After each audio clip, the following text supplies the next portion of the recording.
2025 big Bash league තරගාවලිය එහෙම නැත්නම් BBL තරගාවලිය සඳහා මේ වන විටත් ඒ තරගාවලිය සඳහා යොදා ගන්නා ක්‍රීඩකින් පිළිබඳව දැනුම් දීමක් සිදු කර තිබෙනවා.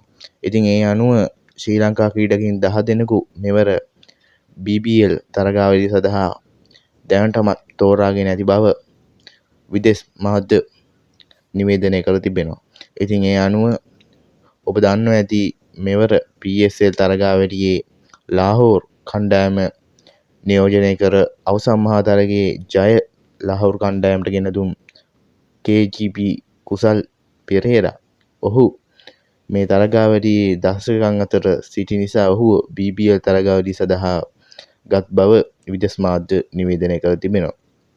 ඉතින් ඒ අනුව 2025 අවුරුද්දේ අවසානයේ BBL තරගාවලිය පැවැත්වීමට නියමිතයි.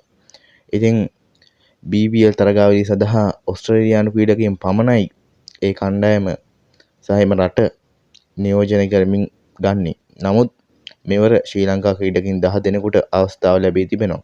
සාමාන්‍යයෙන් ඕස්ට්‍රේලියානු ක්‍රීඩකයෝ හැර විදේශ ක්‍රීඩකයෝ කිහිප දෙනෙක් පමණයි ඔවුන් තරගාවලිය සඳහා යොදාගන්නේ. නමුත් මෙවර විදේශ ක්‍රීඩකයන් වැඩි ලෙසින් ඔවුන් ආදේශ කරන බව තමයි විදේශ මාධ්‍ය නිවේදනය කර තිබෙන්නේ.